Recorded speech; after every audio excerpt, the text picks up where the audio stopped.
Welcome everyone, Gunner here, and we have our recap of college football week 8. And before we get into the segments, as always, appreciate the love you guys have been providing. If you aren't subscribed already, please go hit that button, go like the video, share with your family and friends. Guys, we're going to be going over the games that we highlighted in the preview. We're going to go over the AP poll. We haven't really talked about the AP poll the last few weeks. Felt kind of get an update on that, give some thoughts on that. And then, as always, we end with recruiting, guys. And let's get into it. So, first game that we talked about here was Miami Hurricanes traveling to Louisville Cardinals. And, man, what a shootout! 52-45. The offense just continues to roll, man, and the defense does enough to win games. I think anytime you have Cam Ward on your offense, Damian Martinez on your offense, you're always going to have a chance to win a game, have an opportunity, and whatnot. So they continue to just win games, and I think that's all you got to do in the ACC. So yeah, still have them as the team. Honestly, them and Clemson.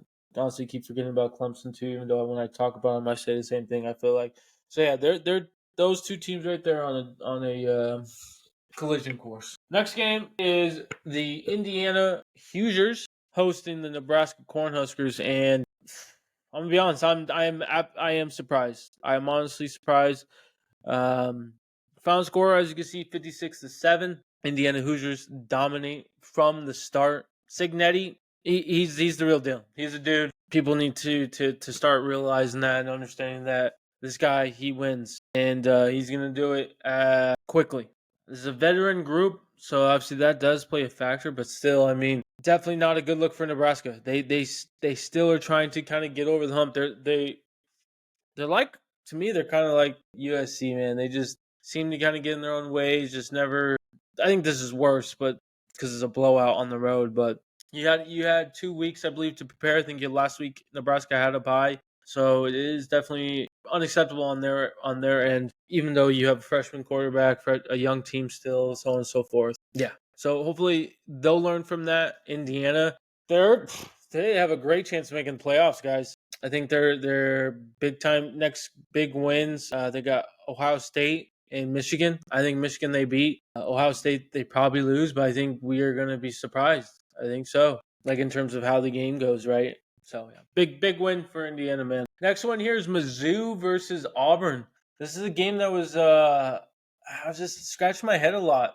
Mizzou very unimpressive this year. Get blown out by A&M, and then you got this game, right, and you only win 21-17. Auburn's not a good team, guys. All right. They are not a good team. So just I understand there was a QB change here with Mizzou because of the injury. I think he came back or whatever, but it's just it's not a good look. Not a good look in my opinion still. So Mizzou still has a lot to answer to me. Uh, we'll see how that goes, but I just think they're overrated right now. They are, to me, an overrated SEC. All right, another SEC game, and man, this was a game. Was a game 24-17. Tennessee beats Bama. I think we're starting to realize first off what Bama is. Bama's a young team. This is a new team. DeBoer, right? This is not the Saban team. So I think we're really finally realizing that. I think most of us kind of knew that, right, going into the season and whatnot. But you could tell there's some issues defensively, some issues offensively, especially to the way what DeBoer wants to do. So yeah, this is going to be a 2-4 loss team. We'll see. They have some big time games the rest of the year. Still have a chance to make the playoffs, but yeah, they definitely have to kind of start getting on the roll here. And this is the thing, like they definitely have been. We're riding that high after that Georgia game, right? You lose to Vandy, you almost lose to South Carolina, and then you lose to Tennessee. Now, don't get me wrong, Tennessee is a good team, but Tennessee 3 straight games 0 points in the first half. That is unacceptable. So that even makes it worse, in my opinion, for Bama. Right? They scored 0 points in the first half, and you lost this game. Gotta find ways to keep the lead when you have the lead, in my opinion. So yeah, there's that. Tennessee, man, hey, gutsy win. Nico, he got out for a little bit, came back in. I think he was having some back problems on the tackle. Yeah, so shout out for them to be enough. That defense is legit. Tennessee's defense is legit. So yeah, big time rivalry win for Tennessee, and they continue to make a case for the SEC championship and to be a playoff team. All right, guys. Next one here is Illinois versus Michigan. Illinois 21, Michigan 7. Victory for the Illinois team. Yeah, their uniforms weren't that great. Yeah, I don't. There's 100-year kind of celebration and whatnot, kind of giving homage, but yeah, it just wasn't a good look on the TV. But this was just another case. Michigan doesn't have enough offense and is all about ball control, field position, and who's going to win that battle. And Illinois won that battle. Next game is unfortunately my Trojans. We lose to the Maryland Terps, 29-28. Yeah, I mean it's frustrating to lose, especially to a team like Maryland. We can't be losing to teams like this. Things need to change in terms of anything. If we need to adjust practice, if we need to adjust QBs, players, coaches, we need to fix something because we are USC. We can't be like this. It's a new era. We have to at least be competitive, and this is disappointing. This is depressing. So I really hope we learn from this a lot.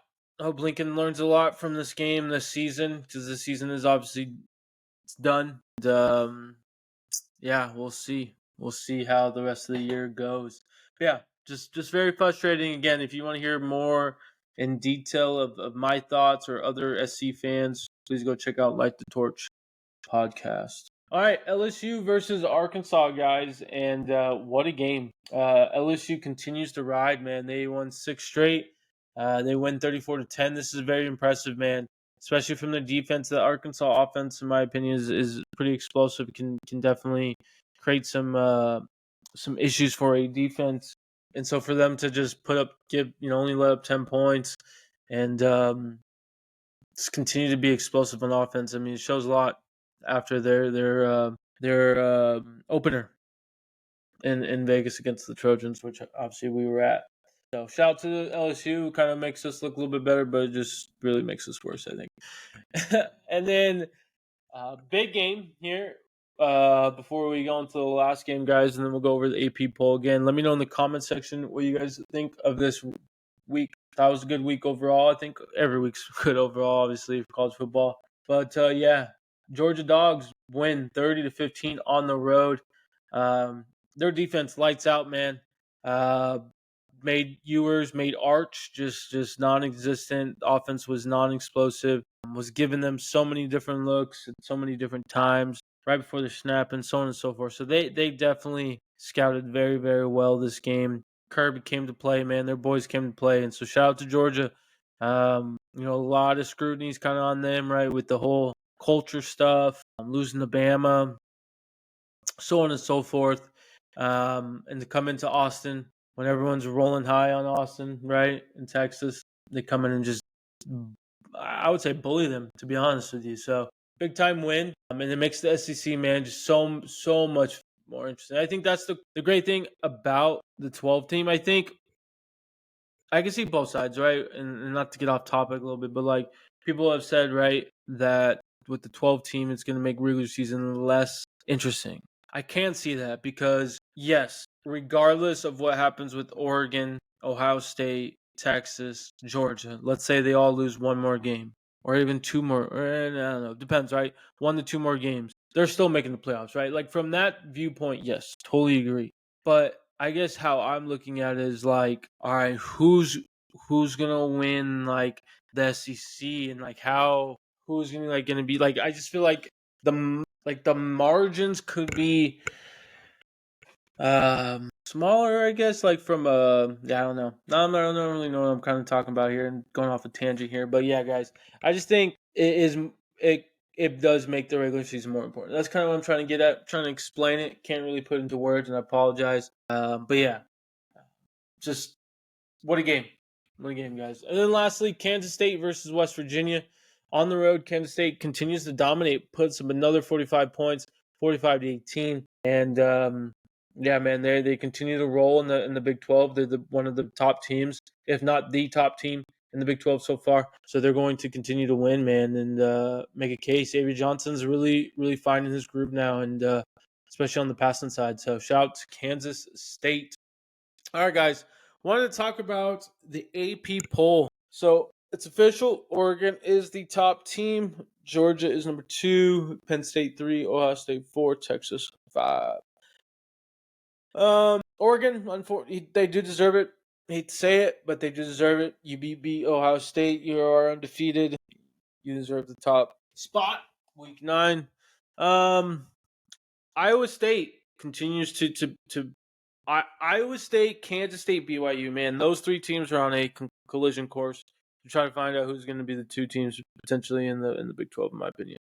You got Notre Dame rolling since that Northern Illinois loss. Indiana, we talked about them earlier, man. They're rolling. They're 7-0. A&M's been quiet. Bama can't really find their way, just not consistent. Talked about Kansas State. Boise State, I mean, they got Genty. Ole Miss, man. Ole Miss is kind of like Bama to me, where they're just inconsistent. Don't know what type of team you're going to get. Pitt, quiet. Illinois, I don't know. Illinois and Mizzou are like the 2 teams, in my opinion, that are the same. Illinois could probably beat Trojans, and that's that's okay. I just from a overall fan of college football, SMU, since their quarterback change, impressive. And then the last 3 I think is cool to see, man. Army, Navy, and Vandy. All 3 teams are in the top 25. So shout out to those 3 teams. If you don't know, Army and Navy have a chance to have something very special. So they're both in the American Conference, right? And they do the Army Navy game. Well, when going into the conference, it was agreed upon that the Army Navy game would be essentially considered a non-conference game to keep their tradition, so on and so forth. So essentially, those 2 teams have a chance to play for the American Championship Conference, which essentially would make them go to the playoffs, help them go to the playoffs, right? And then after that, play each other again in the Army-Navy game, because the Army-Navy game is after the conference week. So very fascinating right there, what kind of story we can have there. So shout out to them, man. Hopefully that scenario happens. I think it would be cool for college football. So guys, that is the AP poll. That is the AP poll. So yeah. All right, guys, recruiting. Let's get into it. Hope you guys have enjoyed today's video. But we have Zion Ely, big time 26 edge out of out there in the DMV area. Oregon, Bama, A&M, Maryland, Ohio State, Miami, Tennessee, and Penn State are some schools that stand out to him right now. Watch out for Oregon. Watch out for Oregon. They have some predictions out there for him at the moment. Darius Gray, a 26 interior lineman. Got a Fong Bong for South Carolina, so watch out for them. Again, 26 kids, obviously keep in mind, man, that these things can change. Even with 25 kids, things can change any minute. So Camden Portis, yes, the son of Clinton Portis, has a prediction Fong Bong for Miami. So 26 kid as well, so watch out for that. Ray John Dinkins, a safety, 25. He's got 2 flip predictions to go from Georgia Tech to Georgia. So we'll see if that does, stand out, come out, and be official. But it sounds like he's trending for Georgia. And then lastly, guys, Joseph Bachu, big-time defensive lineman. He just recently decommitted from Florida, as you can see.